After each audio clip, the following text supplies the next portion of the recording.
ಮಾವ ಮಾವ ಬಂತು ನೋಡು. ಹತ್ಕೊಂಡು ಸುಮ್ಮನೆ ಹೋಗ್ಬಿಟ್ಟು ಎಲ್ಲ ವಿಷಯನೂ ಹೇಳ್ಬಿಡು. ಸಪ್ಪಗೆ ಹೋಗ್ಬೇಕು ನೀನು. ಮಾವ ಇನ್ನು ಕರುಳು ಕಿತ್ಕೊ ಬರಬೇಕು, ಹಂಗೆ ಹೇಳ್ಬೇಕು. ಇವರಿಬ್ರು ಜಾಡ್ಸೋದು ಈಚೆ ಕಡೆಗೆ ಹಾಕಿಸ್ಬೇಕು, ಹಂಗೆ ಹೇಳ್ಬೇಕು ನೀನು. ಹೋಗು ಗೊಳು ಅಂತ ಹತ್ಕೊಂಡು ಹೋಗು. ನಿನ್ನ ಕಣ್ಣೀರು ಕರ್ಗೋಗ್ಬಿಟ್ಟು ಮಾವಯ್ಯ, ಅಯ್ಯೋ ತಂಗಿ ನಿನ್ನ ಕಣ್ಣ ನೀರು ಬತ್ತಾಯ್ತಲ್ಲವ ಅಂತ ಹೇಳ್ಬಿಟ್ಟು ಗೊಳೋ ಅಂತ ಹೇಳ್ಬೇಕು ಕಣಮ್ಮ. ಹೋಗು ಮಗಳೇ. ಯಾಕೋ ಬಲ್ಗಡೆ ಕಣ್ಣು ಪಟ ಪಟ ಪಟ ಪಟ ಅಂತ ಹೊಡ್ಕತಾಯ್ತು ಮಗಳೇ ನನಗೆ. ಈಗ ಸುಮ್ಮನೆ ಹೋಯ್ತೀಯಾ ಇಲ್ವ ಹೇಳು. ಅಣ್ಣ, ಅನ್ಯಾಯ ನಡೀತೈತೆ ಅಣ್ಣ, ಈ ಮನೆಗೆ ಅನ್ಯಾಯ ನಡೀತೈತೆ. ನಾನು ನನ್ನ ಮಗಳು ಗತಿ ಇಲ್ದಿರ ಮನೆಯಿಂದ ಬಂದಿದ್ದೀವಿ ಅಂತ ಹೇಳಿ ನಿನ್ನ ಹೆಂಡ್ತಿನ ನಿನ್ನ ಮಗ ಎಲ್ಲರೂ ನಮಗೆ ಎಷ್ಟು ಕಾಟ ಕೊಡ್ತಾವ್ರೆ ಅಂತಂದರೆ ಅಷ್ಟು ಕಾಟ ಕೊಡ್ತಾವ್ರೆ. ನನಗಂತೂ ಒಂದು ಕ್ಷಣನೂ ಈ ಮನೆಗೆ ಇರೋಕೆ ಆಗ್ತಿಲ್ಲ ಅಣ್ಣ, ಆಗ್ತಿಲ್ಲ. ನೋಡಿದ್ರ ಹೊತ್ತಿಗೆ ಪರ್ಕೆ ತಕೊಂಡು ನನಗೂ ನನ್ನ ಮಗಳಿಗೆ ಪಟ ಪಟ ಪಟ ಅಂತ ಬಾರಿಸ್ಬಿಟ್ಲು ಅಣ್ಣ. ಏನು ಮಾಡಲಿ ಅಣ್ಣ, ನಾವು ಬಡವ್ರಲ್ವಾ ಅಣ್ಣ. ನಿಮ್ಮ ಮನೆಯಿಂದ 10 ರೂಪಾಯಿ ದಿನ ನಾನು ತಗೊಂಡೋಗಿದ್ದೀನಿ ಅಣ್ಣ. ನೀನೇ ಯೋಚನೆ ಮಾಡು. ಎಂದನ 10 ರೂಪಾಯಿ ಕೇಳಿದಿನ? ಎಂದೂ ಕೇಳ್ದೊಳಲ್ಲ. ಏನೋ ನಮ್ಮ ಹೊತ್ತಿಗೆ ನಮ್ಮ ಅಣ್ಣ ಸಂದಕ್ಕಿರಲಿ ಅಂತ ಏನೇನೋ ಆಸೆನಾಗಿರ್ತಾ ಇದ್ದೆ. ಅಂಥದ್ರಾಗೆ ಇವತ್ತು ನೀನು ಹೆಂಡತಿ ಪರ್ಕೆ ತಗೊಂಡು ಹೊಡೆದ್ರೆ ನನಗೆ ಎಷ್ಟು ಅವಮಾನ ಆಯಿತು ಗೊತ್ತಾ ಅಣ್ಣ. ಸತ್ತೋಗ್ಬಿಡ್ಬೇಕು ಅಂತಲೇ ಅನ್ನಿಸ್ತಾಯಿತ್ತು ನನಗಂತೂ. ನಿನ್ನ ಮಗ ನೋಡಿದ್ರೆ ನನ್ನ ಹೆಂಡ್ತಿನೇ ಅಲ್ಲ, ನೀನು ಯಾರು ಅಂತ ನನಗೆ ಗೊತ್ತೇ ಇಲ್ಲ ಅಂತ ಹೇಳ್ತಾನೆ. ನನ್ನ ಮಗಳು ಮಕ ನೋಡ್ಬಿಟ್ಟು ಅದು ಹೆಂಗಣ ಮನಸ್ಸು ಬರ್ತದೆ. ನನ್ನ ಮಗಳು ಮಕ ನೋಡ್ಬಿಟ್ಟು ನೀನು ಹೆಂಡ್ತಿನೇ ಅಲ್ಲ ಅಂತ ಹೇಳೋಕ್ಕೆ ನೀನೇ ಹೇಳೋಣ ಅಣ್ಣ. ಹೆಂಗಾದರೂ ಮಾಡಿ ನಿನ್ನ ಹೆಂಡ್ತಿಗೂ ನಿನ್ನ ಮಗಂಗೂ ಸರಿಯಾಗಿ ಬುದ್ಧಿ ಕಲಿಸ್ಬೇಕು. ನನಗೆ ಗೊತ್ತು ನೀನು ನನ್ನ ಮೇಲೆ ಪ್ರಾಣನೇ ಇಕ್ಕೊಂಡಿದ್ಯಾ ಅಂತ ಹೇಳ್ಬಿಟ್ಟು, ಅದಕ್ಕೆ ನಿನಗೆ ಹೇಳ್ತಾ ಇದ್ದೀನಿ. ಇವ್ರಿಗೆ ಸರಿಯಾಗಿ ಬುದ್ಧಿ ಕಲಿಸೋಣ. ನನ್ನ ಮಗಳು ಏನು ಬಿಟ್ಟು ಬಿದ್ದಿಲ್ಲ ಅಂದಂಗೆಲ್ಲ ಅನ್ನಿಸ್ಕೊಳಕ್ಕೆ. ಇನ್ನು ಎಷ್ಟು ದಿನ ಅಂತ ನನ್ನ ಮಗಳು ಹಿಂಗೆ ಕೊರಗಬೇಕಾಯ್ತದೆ ಹೇಳೋಣ. ನೀನೇ ಯೋಚನೆ ಮಾಡು. ಅದೆಲ್ಲ ನನಗೆ ಗೊತ್ತಿಲ್ಲ. ಈಗ ಏನೋ ಒಂದು ತೀರ್ಮಾನ ಮಾಡ್ಬಿಡ್ಬೇಕಷ್ಟೇ. ನಾನಿರ್ಬೇಕು ಮನೆಗೆ, ಇಲ್ಲ ಅಂದರೆ ನೀನು ಹೆಂಡ್ತಿರ್ಬೇಕು. ನೀನು ಹೇಳೋದು ಸರಿಯಾಗಿ ಐತೆ. ಈಗ ತಪ್ಪೇನಾಗೈತೆ? ನನ್ನ ಮಗ ನಿನ್ನ ಮಗಳನ್ನ ಯಾವಾಗ ಮದುವೆ ಮಾಡ್ಕೊಂಡ? ಇಲ್ವಲ್ಲ, ನನ್ನ ಮಗ ಇನ್ನೂ ಮದುವೆನೇ ಮಾಡ್ಕೊಂಡಿಲ್ವಲ್ಲ. ಅಣ್ಣ, ನಿನ್ನ ಬಾಯಿಂದ ಈ ಥರ ಮಾತು ಇದೇನಣ್ಣ ಹಿಂಗೆ ಹೇಳ್ತಾ ಇದೆಯಾ? ಅಣ್ಣ, ನನ್ನ ಮಗಳು ನಿಮ್ಮ ಮನೆ ಸೊಸೆ ಆಗವಳೆ, ನಿನ್ನ ಮಗ ಮದುವೆ ಮಾಡ್ಕೊಂಡವನೆ.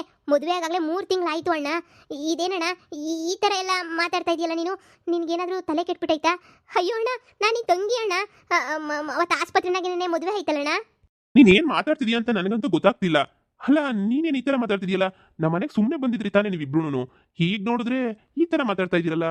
ನೋಡಮ್ಮ, ತವ್ರ ಮನೆಯಿಂದ ಗಂಡನ ಮನೆಗೆ ಒಂದ್ಸಲ ಹೋದ್ಮೇಲೆ ಪದೇ ಪದೇ ಹಂಗೆಲ್ಲ ಬರಬಾರ್ದಮ್ಮ. ನೋಡು, ನೀನು ಬಂದಾಗಲೇ 1 ವಾರ ಆಯ್ತೇನೋ ಇಲ್ಲೇ ಇದೆಯಾ. ನಾನು ಅದಕ್ಕೆ ಏನೋ ತೊಂದರೆ ಆಯಿತು ಅಂತ ಬಂದೆ. ನನ್ನ ಹೆಂಡತಿಗೆ ಮೊದಲೇ ನಿಮ್ಮನ್ನು ಕಂಡ್ರೆ ಆಗಲ್ಲ. ನನ್ನ ಹೆಂಡತಿಗೆ ಜಾಸ್ತಿ ಸಿಟ್ಟು ಬೇರೆ ನೀನು ಕಂಡ್ರೆ. ಏನು ಮಾಡೋಕ್ಕಾಗ್ತದೆ? ಅಣ್ಣ ನಿಮ್ಮೋನಾದರೂ ಅತ್ತಿಗೆ ನಿಮ್ಮೋಳ. ಯೋಚನೆ ಮಾಡು. ನಾನು ಇವಾಗ ಅವ್ರ ಜೊತೆನೇ ಇರಬೇಕು. ನನ್ನ ಹೆಂಡತಿ ಹೇಳ್ದಂಗೆ ನಾನು ಕೇಳಬೇಕು. ಅದಕ್ಕೆ ನನ್ನ ಹೆಂಡತಿ ಏನು ಹೇಳಿದ್ರೆ ಹಂಗೇನೆ ಕೇಳೋದು ಮೇಲಲ್ವಾ. ನಾನು ಸಂಸಾರ ಕಟ್ಕೊಂಡಿದ್ದೀನಿ, ಹಂಗಂತ ನನ್ನ ಮಗ ನಿಮ್ಮ ಮನೆ ಒಳಿಯ ಅಂತ ಹೇಳೋಕ್ಕಾಗುತ್ತಾ? ನೀನೇ ಯೋಚನೆ ಮಾಡು. ನಿಮ್ಗೆಲ್ಲೋ ಭ್ರಮೆ ಅಂತ ಅನ್ನಿಸ್ತೈತೆ ನೋಡಿ. ಭ್ರಮೆನಾಗ ಯಾಕೆ ಬದುಕ್ತಾ ಇದ್ದೀರಾ? ಮೊದಲು ಈ ಮನೆ ಖಾಲಿ ಮಾಡ್ಕೊಂಡು ಹೋಗ್ತಾ ಇರು. ಯಾಕೆ ಏನೇನೋ ಮಾತಾಡ್ತಾ ಇದೆಯಲ್ಲ ನೀನು? ನನ್ನ ಹೆಂಡತಿ ಸರಿಯಾಗಿ ಹೇಳ್ತಾ ಇದ್ಲು, ಅವ್ರಿಬ್ರಿಗೂ ತಲೆ ಕೆಟ್ಬಿಟ್ಟೈತಿ ಅಂತ. ಮಾವಯ್ಯ, ನೀವೇನು ಮಾವಯ್ಯ ಹಿಂಗ್ ಮಾತಾಡ್ತಾ ಇದ್ದೀರಾ? ನಾನು ನಿಮ್ಮ ಮಗ ಮದುವೆ ಮಾಡ್ಕೊಂಡಿದೀವಿ. ಆಸ್ಪತ್ರೆನಾಗ ಮದುವೆ ಮಾಡ್ಕೊಂಡಿಲ್ವಾ ಅವತ್ತು? ಮದ್ವೆನ ಯಾರಾದ್ರೂ ಹಾಸ್ಪಿಟಲ್ ಮಾಡ್ಕೋತಾರ? ಮದ್ವೆನ ಗ್ರಾಂಡಾಗಿ ಚೌಟ್ರಿನಾಗ ತಾನೇ ಮಾಡ್ಕೋಬೇಕು. ಇದೊಳ್ಳೆ ಸರೋಯ್ತು. ಹೋಗಿ ಹೋಗಿ ಹೋಗಿ ಹೆಂಗ್ ಹೇಳ್ತಾ ಇದ್ದೀರಾ? ಸರಿ, ನಮ್ಮ ಮದ್ವೆ ಆಗೈತೆ ಅನ್ನೋದಕ್ಕೆ ಸಾಕ್ಷಿ ಏನಾದರೂ ಇರ್ಬೇಕಲ್ವಾ? ಯಾವ ಸಾಕ್ಷಿ ಐತೆ? ಯಾವುದು ಸಾಕ್ಷಿನೇ ಇಲ್ವಲ್ಲ. ಹೋ, ಎಲ್ಲೋ ನೀವು ಭ್ರಮೆನಾಗೆ ಬದುಕ್ತಿದ್ದೀರಾ ಅಂತ ಅನ್ಸುತ್ತೆ. ಇಲ್ಲ ಇಲ್ಲ ಇಲ್ಲ ಅಣ್ಣ, ಇಲ್ಲ ಇಲ್ಲ. ಅವತ್ತು ಹಾಸ್ಪಿಟಲಲ್ಲಿ ನಾನು, ನನ್ನ ಗಂಡ, ನನ್ನ ಮಗಳು, ನೀನು, ನಿನ್ನ ಮಗ, ನಿನ್ನ ಹೆಂಡತಿ ಅಷ್ಟೇ ಜನನೇ ಇದ್ದಿದ್ದು ಅಣ್ಣ. ಬೇರೆ ಇನ್ಯಾರು ಇರಲಿಲ್ಲ. ಸಾಕ್ಷಿಗೆ ನನ್ನ ಗಂಡ ಅವನೇ. ಮನೆಗೆ ನನ್ನ ಮಗಂಗೆ ಮದುವೆ ಆಗಿಲ್ಲ ಅಂತ ಹೇಳಕ್ಕೆ 1,00,000 ಜನ ಸಾಕ್ಷಿ ಅವ್ರೆ, ಗೊತ್ತಾ? ನೋಡು, ನನ್ನ ತಂಗಿ ಅಂತ ಹೇಳಿದ ತಕ್ಷಣನೇ ಈ ಥರ ಎಲ್ಲ ಮಾತಾಡೋದು ತಪ್ಪು. ಇಷ್ಟು ದಿನ ಏನೋ ಬಾಯಿ ಮುಚ್ಕೊಂಡು ಸುಮ್ಮನೆ ಇದ್ದೆ. ಇನ್ಮೇಲೆ ಬಾಯಿ ಮುಚ್ಕೊಂಡು ಸುಮ್ಮನೆ ಇರೋಕ್ಕಾಗಲ್ಲಮ್ಮ. ನನಗೂ ನನ್ನ ಮಗ ಅವನೇ ಬೆಳೆದಿರೋ ಮಗ. ಈಗ ಅವನು ಹೇಳ್ದಂಗೆ ನಾನು ಕೇಳಬೇಕು. ನನ್ನ ಮಗಂಗೆ ಆಗಲೇ ಒಂದು ಹುಡುಗಿನ ನೋಡಿದ್ದೀವಿ. ಆ ಹುಡುಗಿ ಜೊತೆನೇ ಮದುವೆ ಮಾಡಬೇಕು ಅಂತನೂ ಅಂದ್ಕೊಂಡಿದ್ದೀವಿ. ನೀನು ಆದಷ್ಟು ಬೇಗ ಬಂದು ಮದುವೆಗೆ 4 ಅಕ್ಷತೆ ಕಾಳು ಹಾಕ್ಬಿಟ್ಟು ಹೋಗೋದನ್ನ ನೋಡ್ಕ. ಅಯ್ಯೋ ಅನ್ಯಾಯ ಅಣ್ಣ, ನೀನ್ ಇಂಥ ಮಾತಾಡ್ತಾ ಇದೀಯ ಅಂದ್ರೆ ನಂಗೆ ನಂಬಕ್ಕೆ ಆಯ್ತಿಲ್ಲ. ಈ ಮನೆಗಿರೋರಿಗೆಲ್ಲ ಏನೇನಾಗ್ಬಿಟ್ಟೈತೆ, ವಿಚಿತ್ರ ವಿಚಿತ್ರ ಆಗೋಗ್ಬಿಟ್ಟೈತೆ. ಒಂದ್ ನಿಮಿಷ ಇರಮ್ಮ. ಈ ಮನೆ ಕೆಲಸದವ್ರನ್ನ ಕರ್ಕೊಬಿಟ್ಟು ಬರ್ತೀನಿ ಸಾಕ್ಷಿಗೆ. ಅವಾಗಾದ್ರೂ ಗೊತ್ತಾಯ್ತದೆ.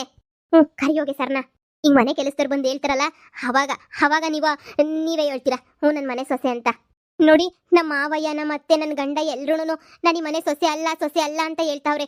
ದಯವಿಟ್ಟು ನೀವು ಇಷ್ಟು ದಿನ ನಮ್ಮ ಮನೆಗೆ ನನ್ನ ಜೊತೆನೇ ಇದ್ದೀರಾ. ನನಗೆ ಅಡುಗೆ, ಊಟ, ಬಟ್ಟೆ ಒಕ್ಕೊಡೋದು ಎಲ್ಲ ಮಾಡಿದ್ದೀರಾ, ಮನೆಯೆಲ್ಲ ಕ್ಲೀನ್ ಮಾಡಿದ್ದೀರಾ. ನೋಡಿ ಇವರೆಲ್ರಿಗೂ ಏನೋ ತಲೆ ಕೆಟ್ಟೋಗ್ಬಿಟ್ಟೈತೆ ಅಂತ ನನಗೆ ಅನ್ನಿಸ್ತೈತೆ, ಇಲ್ಲ ಯಾವುದೋ ದೆಯ್ಯ ಮೆಟ್ಕೊಬಿಟ್ಟೈತೆ ಅಂತ ಅನ್ನಿಸ್ತೈತೆ. ನೋಡಿ ಈಗ ನಮಗೆ ಸಾಕ್ಷಿ ಅಂತ ಹೇಳ್ಬಿಟ್ಟು ಯಾರೂ ಇಲ್ಲ. ನಾವು ಮದುವೆ ಆಗಬೇಕಾದ್ರೆ ನಾವೊಂದು 6 ಜನ ಇದ್ವಿ ಅಷ್ಟೇ ನೀನಿಯ, ಅಷ್ಟು ಬಿಟ್ರೆ ಇನ್ನು ಯಾರೂ ಇಲ್ಲ. ನನ್ನ ಗಂಡ ಹೆಂಡತಿ ಅಂತ ನನ್ನ ನೋಡಿರೋದು ನೀವು ಮನೆ ಕೆಲಸದವ್ರು ಮಾತ್ರನೇ ನೀಯ. ದಯವಿಟ್ಟು ನನ್ನ ಸಂಸಾರ ಉಳಿಸಿ. ಇವಾಗಾದ್ರೂ ನಮ್ಮ ಅತ್ತೆ ನಮ್ಮ ಮಾವ ಹಿಂಗೆ ಎಲ್ಲರೂ ಮುಂದೆನೂ ನಾನು ನನ್ನ ಗಂಡ ಇಬ್ಬರು ಮದುವೆ ಮಾಡ್ಕೊಂಡಿದ್ವಿ ಅಂತ ಹೇಳ್ಬಿಟ್ಟು ಒಂದೇ ಒಂದು ಕಿತ ನಿಮ್ಮ ಬಾಯಿಂದ ಹೇಳಿ ಪುಣ್ಯ ಕಟ್ಕೊಬಿಡಿ. ನನ್ನ ಸಂಸಾರನ ನೀವೇ ಉಳಿಸ್ಬೇಕು. ದಯವಿಟ್ಟು ಹೇಳಿ ನಮ್ಮ ಮಾವ ಹಿಂಗೆ, ನಾನು ನನ್ನ ಗಂಡ ಇಬ್ಬರು ಈ ಮನೆಗೆ ಹೆಂಗಿದ್ವಿ, ಖುಷಿಯಾಗಿದ್ವಿ, ಈ ಮನೆ ಸೊಸೆ ನಾನು ಅಂತ ಒಂದೇ ಒಂದ್ಸಲ ಹೇಳ್ಬಿಡಿ. ಅಯ್ಯ ನಮ್ಮ ಚಿಕ್ಕ ಯಜಮಾನ್ರು ಇನ್ನೂ ನನಗೆ ಮದುವೆನೇ ಆಗಿಲ್ಲ, ಸೊಸೆ ಅಂತ ಬೇರೆ ಹೇಳ್ತಾವ್ರಿ. ನಮ್ಮ ಚಿಕ್ಕ ಯಜಮಾನ್ರು ಮದುವೆ ಆಗಿದ್ರೆ ಓಯ್ಯೋ ನನಗೇನು ರೇಸ್ಮೆ ಸೀರೆ ಕೊಡ್ತಿದ್ದೀನಿ ನೀವು ಮದುವೆ ಆಗೋರೆ ನಮ್ಮ ಚಿಕ್ಕ ಯಜಮಾನ್ರು. ಈ ಎಮ್ಮೆ ಹೆಂಗೆ ಮಾತಾಡ್ತಾ ಇತ್ತಲ್ಲ. ನಮ್ಮ ಚಿಕ್ಕ ಯಜಮಾನ್ರು ಮದುವೆ ಅಂದರೆ ಜಾಮ್ ಜೂಮ್ ಅಂತ ಹೇಳ್ಬಿಟ್ಟು ಇಡೀ ಬೆಂಗಳೂರಿಗೆ ನೀನು ಕರೆದ್ಬಿಟ್ಟು ಊಟ ಹಾಕ್ತಾರೆ ಅಂತ ಮನೆತನ ಅವರು. ಕದ್ದು ಮುಚ್ಚಿ ನಮಗೆ ಗೊತ್ತಾಗ್ದಂಗೆ ಏನಾರ ಮದುವೆ ಮಾಡ್ತಾರೆ. ಆಸ್ತಿ ಹೊಡಿಯೋಕ್ಕೆ ನಿನ್ನೊಂಥರ ಅದ್ಯೋಷ್ಟು ಜನ ಬಂದ್ಬಿಟ್ಟು ಹೇಳ್ತಾರೋ ಏನೋ. ನಮಗೂ ಕೇಳಿ ಸಾಕಾಗಿ ಹೋಗ್ಬಿಟ್ಟೈತೆ. ನೀನು ಪರಮನ್ ಮಾತಾಡ್ಬೇಕಂತೆ, ನಮಗೆ ಬುದ್ಧಿ ಇಲ್ಲ. ಏನು ಚಿಕ್ಕ ಸಾಹೇಬ್ರೆ ಮದುವೆ ಯಾವಾಗ? ಈಕಿತ ಮದುವೆಗೆ ನಮ್ಮ ಮನೆ ಕೆಲಸದವ್ರು ಎಲ್ರಿಗೂ ಒಂದೊಂದು ರೇಸ್ಮೆ ಸೀರೆ ನೀವು ಕೊಡಿಸ್ಲೇಬೇಕು. ಈಗಲೇ ಹೇಳಿದ್ದೀನಿ. ಅದೇ ಅಮೇರಿಕಾ ಹುಡುಗಿ ಜೊತೆ ತಾನೇ ಮದುವೆ, ಹೇಳ್ಬಿಡಿ ನಮಗೂ ಒಂದೊಂದು ಜೊತೆ ಮಾತ್ರ ಬಟ್ಟೆ ಬೇಕೇ ಬೇಕು ನಮ್ಗಂತೂ ಕೊಡಿಸ್ತೀರಾ ತಾನೇ? ಒಂದ್ ಯಾಕೆ 4 ಜೊತೆನೆ ಕೊಡಿಸ್ತೀನಿ. ಸರಿ ಅಮ್ಮರೆ ಆಯ್ತು, ಮನೆ ಕ್ಯಾಮೆ ಐತೆ, ಇಲ್ಲಿ ಬಂದು ನಿಂತ್ಕೊಂಡು ಮಾತಾಡಕ್ಕಾಯ್ತದೆ. ಹೋಯ್ತೀನಿ. ಲೇ ಲೇ ಲೇ ಮುದ್ಕಿ, ಎಷ್ಟೇ ಸುಳ್ಳು ಹೇಳ್ತೀಯಾ? ಬಾರ ಇಲ್ಲಿ. ಇದೇನಮ್ಮ, ಅಯ್ಯೋ ಏನು ನಾಟಕ ಕ್ರಿಯೇಟ್ ಮಾಡ್ತಾ ಇದ್ರ ಎಲ್ಲರೂ ಸೇರ್ಕೊಂಡು? ಯಪ್ಪ ನೋಡಿ, ಸುಮ್ಮನೆ ಬಂದೊಂದು ವಾರ ಆಯ್ತು, ಅಲ್ಲಿ ಸುಮ್ಮನೆ ಬಾಯ್ ಬಿಡ್ಕೊಂತ ಇರ್ತಾರೆ ನಿಮ್ಮ ಮನೆಗೆ. ಪಾಪ ನಿಮ್ಮ ಗಂಡಂಗೆ ಊಟ ಇರಲ್ಲ ಏನಿಲ್ಲ. ದಯವಿಟ್ಟು ಕಾರ್ ಕಳಿಸ್ತೀನಿ, ಇಬ್ರು ಮನೆಗೆ ಹೋಗಿ. ಅಣ್ಣ ಇದು ಮೋಸ, ಅನ್ಯಾಯ. ಇದೆಲ್ಲನೂ ಮೋಸ ಮಾಡ್ತಾ ಇದೀಯ ಅಣ್ಣ ನೀನು. ಸ್ವಂತ ತಂಗಿಗೆ ಎಷ್ಟು ಮೋಸ ಮಾಡ್ತಾ ಇದೀಯಾ? ಹೌದಾ? ಸ್ವಂತ ತಂಗಿಗೆ ನಾನು ಅಷ್ಟೊಂದು ಮೋಸ ಮಾಡ್ತಾ ಇದ್ದೀನ? ನೀನ್ ನನಗೆ ಸ್ವಂತ ತಂಗಿ ತಾನೆ? ಅಣ್ಣಂಗೆ ಮತ್ತೆ ನೀನು ಎಷ್ಟು ಮೋಸ ಮಾಡಿರ್ಬೋದು? ಒಂದು 25-30 ವರ್ಷದಿಂದ, ಒಂದು 40 ವರ್ಷದಿಂದ ಎಷ್ಟು ಸುಳ್ಳು ಹೇಳ್ಕೊಂಡು ನನಗೆ ಎಷ್ಟು ಮೋಸ ಮಾಡಿರ್ಬೋದು ಸರೋಜಿ ನೀನು? 1, 2, 3? ನನ್ನ ತಂಗಿ ಭಾಳ ಒಳ್ಳೆಯವಳು ಅಲ್ವಾ? ಅದರೆಲ್ಲ ಸುಳ್ಳು ಹೇಳಿ ನಾನು ಮೋಸ ಮಾಡ ಅಂತ ಕಿತ್ತೋದೋಳು ಅಲ್ವೇ ಅಲ್ಲ. ಬಾಯ್ ಬಿಟ್ರೆ ಸತ್ಯ ಮಾತ್ರ ಮಾತಾಡ್ತಾಳೆ, ಸತ್ಯ ಬಿಟ್ರೆ ಬೇರೆ ಏನೂ ಮಾತಾಡಲ್ಲ. ಅಣ್ಣ ನಿನಗೆ ನಿನ್ನ ಮಗಳು ಎಷ್ಟು ಮುಖ್ಯನೋ ನನಗೆ ನನ್ನ ಮಗ ಅಷ್ಟೇ ಮುಖ್ಯ. ನನ್ನ ಮಗ ಯಾರನ್ನ ಇಷ್ಟಪಡ್ತಾನೋ ಅವ್ರಿಗಷ್ಟೇ ನಾನು ಅವ್ರ ಜೊತೆ ಮಾತ್ರನೇ ಮದುವೆ ಮಾಡಿ ಕಳ್ಸೋದು. ನೋಡು, ನಿಮ್ಮಂಥವ್ರ ಬಗ್ಗೆ ಎಲ್ಲ ತಲೆ ಕೆಡ್ಸ್ಕೊಂಡು ಕೂತ್ಕೊಳ್ಳೋಕೆ ನಂಗೆ ಟೈಮ್ ಇಲ್ಲ. ತಂಗಿ ಕಷ್ಟ ಅಂದ್ರೆ ಬತ್ತೀಯಾ, ಗೌರಿ ಹಬ್ಬಕ್ಕೆ ಬತ್ತೀಯಾ, ಸೀರೆ ತಗೊಂತೀಯಾ, ಹೋಗ್ತೀಯಾ ಅಷ್ಟೇನೆ. ಇನ್ನೊಬ್ರು ಸಂಸಾರದಾಗ ಬಂದು ಅಳ್ಳಾಡ್ಸೋದೆಲ್ಲ ನೋಡಕ್ ಹೋಗ್ಬೇಡ ನೀನು, ಸರಿನಾ? ಇನ್ನೊಂದು ಈ ಥರ ಗೌರಿ ಹಬ್ಬ ಬಂತಲ್ಲ, ಲೇ ಹೋಗ್ಬೇಕಾದ್ರೆ ಅರಿಶಿನ ಕುಂಕುಮ ಕೊಟ್ಬಿಟ್ಟು 1,000 ರೂಪಾಯಿ ದುಡ್ಡು ಕೊಟ್ಬಿಟ್ಟು ಕಳಿಸ್ಬಿಡೆ. ಆಯ್ತು ರೀ, 1000 ಯಾಕೆ 2000ನೇ ಕೊಟ್ಟು ಕಳಿಸ್ತೀನಿ. ಸರಿ ಆಯ್ತು ಮಗ, ಬಾರೋ. ಇಲ್ಲಿ ನಿಂತ್ಕೊಂಡು ಏನ್ ಮಾಡ್ತಾ ಇದೀಯಾ? ಆಫೀಸಲ್ಲಿ ಎಷ್ಟು ಕೆಲಸ ಇಲ್ಲ, ಬಾ ಹೋಗೋಣ. ಸರಿ ಡ್ಯಾಡ್, ಬನ್ನಿ ಹೋಗೋಣ. ಅಯ್ಯೋ ಕೂತ್ಕೊಳ್ಳಿ. ಅರಿಶಿನ ಕುಂಕುಮ 2000 ರೂಪಾಯಿ ದುಡ್ಡು ನಮ್ಮ ಹತ್ರ ಚಿಲ್ಲರೆ ಇಲ್ಲ ಅನ್ಸುತ್ತೆ, ಆದ್ರೂ ಪರವಾಗಿಲ್ಲ, ಚಿಲ್ಲರೆ ತಗೊಂಡು ಬಂದು 2000 ರೂಪಾಯಿ ಕೊಟ್ಟೆ ಕೊಡ್ತೀನಿ. ಕೂತ್ಕೊಂಡಿರಿ. ಹೋ, ನಿನ್ಗೂ ಒಂದು 500 ರೂಪಾಯಿ ಇಟ್ಬಿಟ್ಟು ಅರಿಶಿನ ಕುಂಕುಮ ಕೊಡ್ತೀನಿ, ಏನು ಬೇಜಾರು ಮಾಡ್ಕೋಬೇಡ, ಕೂತ್ಕೋಬಾ. ಅತ್ತೆ ನಿಮಗೆ ನಿಜವಾಗೂ ನನಗೆ ಮೋಸ ಮಾಡಬೇಕು ಅಂತ ಅನ್ನಿಸ್ತಾಯ್ತಾ? ನಾನು ಒಂದು ಹೆಣ್ಮಗಳು, ನೀವು ಒಂದು ಹೆಣ್ಮಗಳು, ಹಿಂಗೆ ಮೋಸ ಮಾಡ್ತೀರಾ? ಛೇ, ನಾನು ಯಾರಿಗೂ ಮೋಸ ಮಾಡಲ್ಲಪ್ಪ. ನಾನೆಲ್ಲಿ ಮೋಸ ಮಾಡ್ತಾ ಇದ್ದೀನಿ? ನೀವು ಆ ಥರ ಅನ್ಕೋತಾ ಇದ್ದೀರಾ ಅಷ್ಟೇನೆ. ಅಮ್ಮ ಇದೇನು ನಡೀತಾಯ್ತಮ್ಮ ಮನೆಗೆ? ನನಗೇನು ಒಂದು ಅರ್ಥ ಆಗ್ತಾ ಇಲ್ಲ. ನನಗೆ ಮನೆ ಸೊಸೆನೇ ಅಲ್ಲ ಅಂತವ್ರೆ, ನನಗೆ ಮದುವೆನೇ ಆಗಿಲ್ಲ ಅಂತ ಹೇಳ್ತಾವ್ರೆ, ಹಂಗೂ ಹಿಂಗೂ ಮಾತಾಡ್ತಾವ್ರೆ. ಅಮ್ಮ ನನಗೇನು ಅರ್ಥನೇ ಆಗ್ತಿಲ್ವಲ್ಲಮ್ಮ. ಅಮ್ಮ ಇವಾಗ ಏನು ಮಾಡೋದು ಅಂತನಮ್ಮ. ಇವ್ರು ಯಾಕೆಲ್ಲ ಹಿಂಗೆ ಮಾತಾಡ್ತಾವ್ರೆ? ಇವ್ರಿಗೇನಾದ್ರು ದೆಯ್ಯ ಮೆಟ್ಕೊಂಡೈತಾ? ಇಲ್ಲ ತಲೆಗೇನಾರ ಏಟು ಬಿದ್ದುಬಿಟ್ಟು ಹಳೇದೆಲ್ಲ ಏನಾರ ಮರ್ತ್ಕಿರ್ತು ಹೋಗ್ಬಿಟ್ಟವ್ರ ಅಂತ? ಅಮ್ಮ ನಮ್ಮ ಮದುವೆ ಆಯ್ತಲ್ಲ, ಅವಾಗ ಫೋಟೋ ಕಿಟ ಏನಾರು ತೆಕ್ಕೊಂಡಿದ್ವೇನಮ್ಮ? ಫೋಟೋನೂ ಇಲ್ಲ, ಎಂಥದೂ ಇಲ್ಲ. ಸಾಕ್ಷಿ ಇಲ್ದಿದ್ದಂಗೆ ಮದುವೆ ಮಾಡ್ಬಿಟ್ಟು ಇವತ್ತು ಒದ್ದಾಡಿ ಕೊರ್ಗಂಗೆ ಹೋಗ್ಬಿಟ್ಟೈತಲ್ಲೇ. ಏನು ಮಾಡೋದು ಅಂತಲೇ ಗೊತ್ತಾಗ್ತಿಲ್ಲ ನನಗಂತೂ. ಅಲ್ಲ ಯಾಕೆ ನಮ್ಮ ಅಣ್ಣ ಹಿಂಗೆ ಮಾತಾಡ್ತಾವನೆ? ನನ್ನ ಮೇಲೆ ಪ್ರಾಣನೇ ಇಟ್ಕೊಂಡಿದ್ದ ಅಂತದ್ರಾಗ ಯಾಕೆ ಹಿಂಗೆ ಮಾತಾಡ್ತಾವನೆ ಅಂತ ಅರ್ಥನೇ ಆಗ್ತಿಲ್ಲ ನನಗಂತೂ. ಏನೋ ಆಗೈತೆ, ಏನು ಅಂತಲೇ ಗೊತ್ತಾಗ್ತಿಲ್ಲ. ನಾನು ನಮ್ಮ ಅಣ್ಣನ ಆಸ್ತಿ ಹೊಡಿಯೋಕ್ಕೆ ಅಂತೇಳ್ಬಿಟ್ಟು ಹಿಂಗೆ ಮಾಡಿದೆ ಅಂತ ಎಲ್ಲ ಮಾತಾಡ್ತಾ ಇದ್ನಲ್ಲ, ಆ ವಿಚಾರ ಏನೋ ನಮ್ಮ ಅಣ್ಣನ ಕಿವಿಗೆ ಬಿದ್ಬಿಡ್ತಾ ಅಂತ ಮಾತಾಡಿರೋದು ನಾನು ನೀನು. ಹೋಗ್ಬಿಟ್ಟು ಮಾವಯ್ಯನ ಕಿವಿಗೆ ಹೆಂಗೆ ಬೀಳ್ತದೆ? ಮತ್ತೆ ಯಾವುದೋ ದೆಯ್ಯ ಮೆಟ್ಕೊಂಡಿರ್ಬೇಕು ಅಂತ ಅನ್ನಿಸ್ತದೆ.